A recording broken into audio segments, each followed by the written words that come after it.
Kung nanimba mo gahapon kining atong ebanghelyo karon, kabahin sa medyo taas-taas na ebanghelyo gahapon, pero sinulat man to ni San Lucas kadtong ebanghelyo kagahapon, kani karon sinulat ni Mateo, ebanghelista nga si Mateo.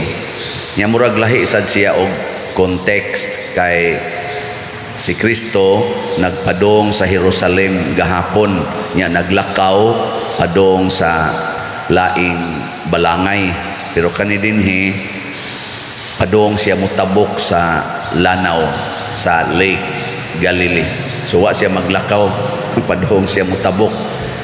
Pero paparihara context nga ang gisulti ni Kristo, kung mosunod mo nako, wa ra bagyog ko'y lugar nga kapahulayan. Musugot ba mo nga sama nako, wa gyud mo'y inyong lugar nga kapuy-an. Ana nya lain sa gyapong context o paparihara iyang gisulti, pasag din ang mga patay nga maoy mulubong sa ilang mga minatay. Karon concern kay tas atong mga minatay, di ba? Wa agud mamatay, gikuhaan na nimo og burial plan. Kay murag concern kay ta ba? Nya tungod sa atong pagka-concern, gusto ta nga komportable ang atong kinabuhi ba, gikan sa pagpanganak hangtod sa pagkamatay. Nya usa man gyud makapabugat nato kanimang yung kwarta, so atong i-secure ang kwarta. Nya tungod ani nga nagsige na tag-secure og kwarta para sa atong kinabuhi gikan sa tiyan hangtod sa kunuhay ikamatay, nindot ba ya tan-awon murag in quotation ba? Oo, nindot kayo kay concern kayo ta. Pero ang nagpailawom nga rason, comfort ba? Nya usahay emotional. Dili pagtuo, dili tungod sa pagtuo, emotional. Anya ang emosyon nakasentro sa comfort, komportable, convenience. Kana bang wa na kay huna-hunaon. Unsa may gibuhat sunod? Ato na lang ning i-cremate haron mas komportable, mas madana to. Mo na gi-cremate na. Mga patay karon kasagaran i-cremate naman, sunogon. Ana ako di gyud kum sugot anang sunog-sunog og patay. Nabitay kapila na kong gihangyo, Pader, pwede ka makamisa sa among minatay, akong mama. Nako nga naman, siya padong manggod siya i-cremate, amo untang pamisahan. Ana, nako di ko mumisa. Nga naman, Pader, nako, akong misahan, unya inyo lang sunugon. Ini gumaraban akong misa, ako raban ang binditahan. Yang akong gibinditahan, inyong sunugon. Di man gyud mo musunog anang rosaryuhan nga giwiris-wirisan ra nako dihang ana sa bindita, kana pa bang gimisahan gyud unya gi anaan dayon, kantahan pa unya human sunogon di ay nako oy di ko magpakauwaw ana isa unya pa diri humag sunog no kana ako na nang misahan basin pag makabawi. Basta di lang ako'y rason nga nagmisa para sunogon, di ko mo permit ana ay naunsa mo na wa nay pagtuo, kwarta na. Mao nang gisaway ni Propeta Amos diri sa unang pagbasa. Ingong Ginoo, ako bayay galuwas ninyo, ako'y nagpahimutang ninyo, pero tanawa, gasigi mo gamit sa akong ngalan. Pero ang inyong gibuhat, inyong kaugalingon, sige mong supak-supak. Ang akong gipangsulti, inyong gisupak, pero inyong gipahimuslan ang akong hinatag. Di ba? Kusog kay taana, Ginoo tagay taon kung may panglawas, Ginoo in taon luwas ako ni akong sakit, Ginoo in taon papasara ko sa board exam, Ginoo in taon manindot unta ning akong pamilya. Kusog kay taana kay mga nindot man na emotionally consoling, emotionally convenient. Hayahay ba? Gaan kaning atong gipangayo. Nya mingong Ginoo, sige, tagaan ti ka anang tanan. Unya ini kamatay din imo ra din ang sunogon ang imong lawas nga akong gihatagan sa tanang mga grasya. Ingon ana ra ka kamabaw. Ngang imong lawas ako nang giisip nga templo, kay ang kanang maong lawas ako sa nang gipuy ang lawasa, wa ko magpasunog nya di aka nangayo na kog kaayuhan anang lawasa nya ikare mo unay sunog. No mo na ingon sa iduot ta mo sa magkarumata og di na gyud mo kaikyas sa akong silot kay naglagot ko ninyo kay human ninyo mapahimusli ang akong grasya inyo kong gisupak. Di ba? Ay mo yango mo ya. Kamo narabay uban napag yung mga ginikanan ayan ay dia kadaghanan ni anak ko padirgod mangumogo ni tugon sa among mama or sa among papa nga ipakrimit siya nakumutuo day mo niya unsa man to siya Ginoo wala na siya labot patay na siya di na nakabuot kagun unya mi padir nako hala naunsa di niya siya mahimutang padir nako sige suway kamatay pangutan Asya o gusto ba siya pakrimit ini kamatay nimo di ba mo ingong ito hala sayop man dayto dayoy no ana dihay anak abogado ingon din pamisa ko wake ilang mama abogado siya ika limam tingto siyang anak nasa sila igsoong doktor nasa mga CPA mga professional gid sila tanan nindot kay ba dato-dato sa gyud pag misa na nako ingon dayon ko wa man butang dito ang gibutang sa kaning ani bang date of burial ang gibutang cremation date of cremation inako nus ade ni ilubong siya karong Sabado ipakremate fader nako anos aba ilubong siya karong Sabado ipakremate nako dili akong pangutan na kanus ilubong insya ilubong pader ngamo rabang tuyo pader kay love kay namo among mama among ipakrimit unya ang ashes pader among bahin-bahinon kay among ibutang sa among kon kay among mga balay ba kay love kay namo ako among mama pader gusto gyud mi nga kuyog siya namo kanunay ana ang lawyer nako ha love kay inyong mama unya imong sunugon nako kanang imong anak love na nimo insya uy pader love nako aribe sunugo tanas kandila ang tudlo anak di ka kunin mo ikiha tudlo lang nya karon lawas kis inyong mama nga love kay ninyo inyong sunugon mao ni nagpasoso ninyo mao ni nagmabdos ninyo mao ni nagutong ninyo mao ni nagalaga ninyo hangtod mo nangahimong lawyer nangahimong CPA nya makaako kag sunog insya iya magunang last will pader nako ay sunuga sa mutuo sa dekas last will sa imong mama kapila man ka ni supak sa imong mama sa una katug-katubo pa ka kapila ka ni supak insya Allah kadaghan sa pader latusan man may usahay makasabaan min ako kaning pagsupaka karon mao ni pinakanindot nga pagsupak og ginikanan aning panahon na supaka ang last will sa imong ginikanan kung lawyer man ka timbang-timbang ako no doon na panahon nga mosupak ta. This is the best ganing moment nga makaingon ka misupak ko nimo ma tungod kay nahigugma ko nimo tungod kay nagrespeto ko nimo tungod kay gi-honor ti ka the way God teaches me to honor you as my mother. I cannot burn the body of the person very honorable to me. Nanghilak sila nanghilak padir di na namo ipakrimit ikay misa iniglubong padirhan ako oo ako misa gischedulean din nilang lubong ako din nagmisa purti ginilang gakos-gakos sa lungon perting lang hilak kapag humanan nilang lubong dito kanindot padir no ang burial ba nga kana yung kung kay ba honored kayo among mama padir lipay kay ito nako wa say siguro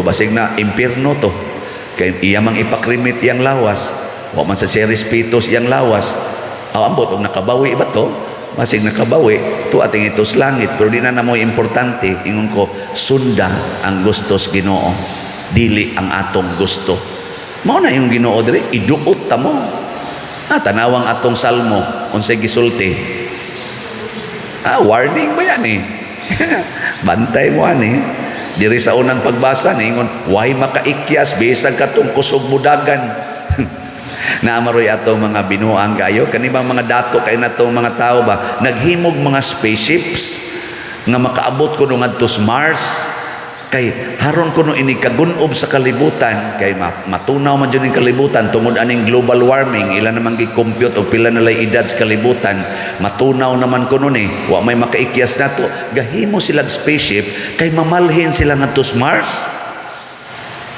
Adto na kuno sila bupuyo mo, naghimo na sila mga building dito sa Mars kuno, na sila mga umma dito, na nasa sila rest house, na nasa sila swimming pool.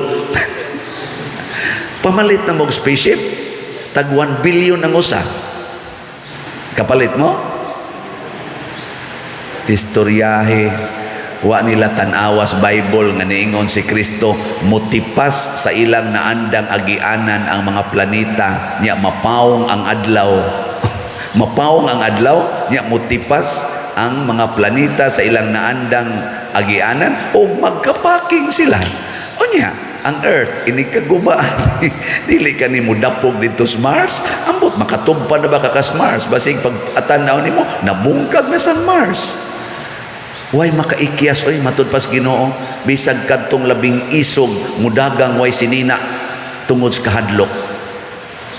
Ngano man, tungod kay nagsupak-supak ta sa Ginoo. Mo nang niingon diri nga atong salmo, hinumdumi kini kamo nga wala gayud maghuna-huna sa Dios. Ang mga dato kay karon di na maghuna-huna sa Dios. Ang kuyaw hastang pari di na maghuna-huna sa Dios. Kulikta na lang jud, kulikta. Ako naghuna-huna jud ko sa Dios. Mo nang magsigi jud kong ingon, Lord, kanus ang mahurot og kahalin ang slat. Pirmi jud kong mananghid sa Ginoo para ni sa imong parokya, para ni sa atong itukod og kumbinto sa parokya, dili ni ako kay di ko mupuyo anang parokya ha forever adto kos minteryo mo ending. Pero hutda in taon ni kahalin, uy pagtan-aw na ko Rosalyn gahapon 79 raman ka slots. Ani ingon sa ko sa Ginoo, salamat Lord kay na ini palit na 79. Oh, pakpak, oh, di ba? Lang na, 79. Oh, napay 9,494 na ang total. O niya, kay kinahanglan man tag labing minus 12,000 para makasugod tag tukod na kumbinto. Di na, nalay mga kuwang mga 2,600 slots. Ato ba ning hotdog palit karong si Manaha? Matapos namang Hunyo. Aron inig first week of July. Sugod na ta. Kaya ka ding hotdog, kutob karong Domingo. Okay, tiksitong tanan ninyo mga kaila, kamo sa mga online parishioners, tiksito. Ay mo pagsigig, sige magani mo bayad anang inyong premium para pakrimit, para anang kolumbarium, ana nga wa ginay kapuslanan para sa atong kaluwasan. Wa. Ang kaluwasan naa sa paggamit sa grasya nga gihatag sa Ginoo sama anang kwarta aron ihatag sa mga nanginahanglan. Ug ang nanginahanglan karon mao ang atong simbahan in relation aning atong dopes kaning divine unity, prosperity and satisfaction. Ang kabus karon in our situation mao ang simbahan sa padiroy nagkrisis mang panahon padiroy nako gusto kang masulbad ang krisis, ihatag ang tanan ngadto sa Ginoo. Sama ni adtong byuda nga mitabang ni propeta Elias, bisan krisis kay siya, wa na ginoy krisis ang iyang kinabuhi. Sama sa mga Israelita nga mikuyog ni Moises ngadto sa desierto, krisis ang kinabuhi. Wa gyud matanom sa desierto 40 ka tuig, krisis. Pero kay kuyog man ni Moises nga representative sa Ginoo, gasigi lang gid sila kaon og inom 40 ka tuig bisag wa mananom. Why krisis? Krisis ang bino didto sa kasalaskana, pero kini sugot man sila sa pag-ingon ni Maria, do whatever he tells you. Nisunod man sila sa Ginoo, awa nay krisis sa bino, na ay available nga unom katadyaw nga lami ang bino. Gusto mo mawa ning atong krisis? Ha? Gusto? Ihatag ang tanan nga resimbahan, palit mog slat. Tanawag na abay ga krisis sa namalit og slat, isurbe wa gyud na anoy nangamatay. Ang pinakadakong krisis karon sa kalibutan, the crisis of happiness, the crisis of contentment. Daghan kay mga dato porting datua, why contentment? Tanawa si Putin o si Zelensky, ka mga dato, ka mga powerful, ka mga sikat, nakontento bagod sila, nag-away, naggubat, na apil patas ilang kabuang. Di ba? Pero naa pa na'y Ginoo ka ng duha, nagsunod na sa ingon, love your neighbor as yourself. Love the least. Whatever you do to the least of your brethren, you do it to me. Pila ka buok mga ubos nga mga tao karon dito nga nangasagbay ang mga unod sa ilang lawas ngadtos mga bongbong sa ilang balay tungod kay naigo sa pagbutos bomba. Kay way gahom sama ni Putin og ni Zelensky. Naghuwat kanus ang maigos bomba. Pilaron ka buok mga ubos nila Grango nga naglakaw-lakaw na ros kadalanan mga refugees tungod kay ang ilang mga balay o ang ilang lugar maoy na sentro sa bombardiyo, gipabakwit sila tuan na lang sa mga kaning evacuation centers. Hapit wa nay tug, hapit wa nay kaon, maghuna-huna pa gyud nga paglakaw niya nakita niyang iyang papa nga maogoy pagkabungkag sa lawas kay naigos bomba. Nakakitaan ni si Putin, nakakitaan ni si Zelensky, nakakitaan ni ang ato mga leaders, basigwa kay wa na sila maghuna-huna sa Dios. Ang ilang gusto, ang ilang garbo, maogoy ilang gihuna-huna. Pagbantay, giwarningan nata. Una, sa wap amo mga matay, palit na lang mogsla. Ikaw niya pa der, og inigpusil og mabungkag ng kumbinto, bahala ng Ginoo ana. Basta kita mo'y mitukod, bahalag siya bungkag kay siya raman sad ang naghatag nato. Importante ang atong gugma sa pagtukod sa simbahan ug ang iyang simbahanan. Di ba? Kaysa atong paghinatagay, mura naman tag-usa ka simbahan naghinatagay. Nya matukod ang simbahanan ug bungkagos Ginoo, pamatyon tas Ginoo, so be it. Basta nakita niya ang atong gugma kaniya, dili ang gugma nato sa atong kaugalingon. Ano na importante? Hotdon nato ni ha, karong Domingo. Hotdon tanan ni moabot na tag 12,000. 2,600 na malang ang kuwang. Naaw nato ug naaba. Gahapon pagkadawat nako sa akong stipend ni ay gastuhanan. Dako kog stipend gahapon kay gikapoy kog minisa. Niabot og 59,000 akong stipend gahapon. Tinoon na. Motoy akong kinadak-ang stipend sa akong pagsuhod dire. Niya, kay tungod sa akong mga outside invitation, kay kanay magong outside invitation, di pares din hiba nga mantinilan lang tag 300. Yan inigmisa ron ani pila ni 500 man tingali. 300? Kining misaharon 300 re akong stipend ani. Pero imbitaron ko dito sa gawas, usahay tagaan kong 15,000, usahay 10,000, ana. Nya, 1/2 man ana mo'y ako, nya 1/2 sa parokya. Mao na. Kadawat kong 59. Ingon din ang atong treasurer, pila may imong kwaon ani Father. Nakasagaran akong kwaon kana amang 5,000. Nako, ayay, dako-dako man. Tagaay kong 10,000, so 10,000 akong gikuha. Palit sa kong slot, nako, 5 lang siguro kaslat sa akong paliton. Ay, nahuman na bitaw tong 18, 20 na bitaw to. Ay, nipalit na lang sa kong gamay ra ba kayo ni ang halinda. Ay, nipalit na lang sa kong 10 slots. The rest to, ano na sa among sinking fund. Gamiton para sa atong mga personnel din. What doon yun? Hatag. Kaning 10 para madre ni. Okay, mangayo sa madre usahay. May natin pantunol. Pero empty yun. Huwag mamatay ko, maingon dyan ko sa Ginoo, Lord, imo kong gitagaagdaghan. Na magani minilyon imong gihatag, pero tuanas Kapilinya, tuanas Parokyas Garing, tuanas Parokyas Manghilaw, tuanas mga akong ipanghatag. O dinhi sa atong mga projects na way kahumanan, pero nagsigi ang kalambuan. Di ba?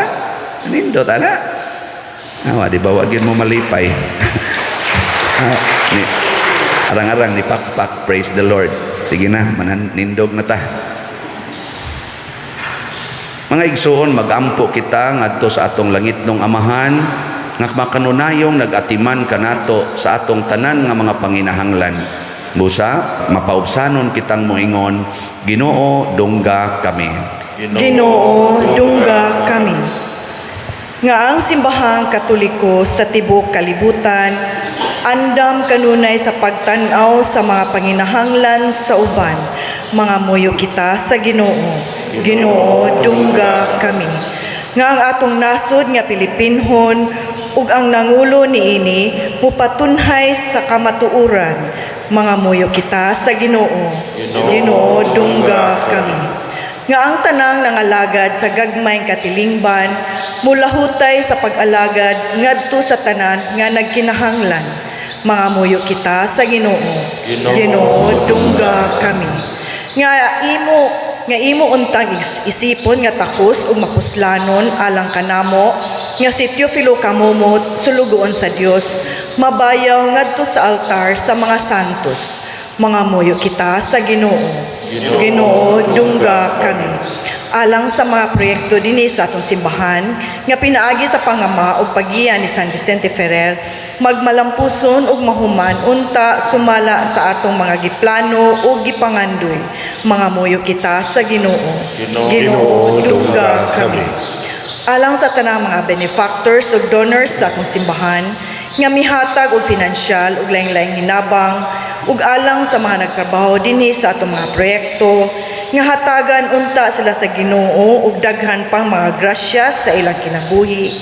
Malikay sila sa mga kadautan ug mulampos unta ang tanan nilang mga paningkamot, mga muyo kita sa Ginoo.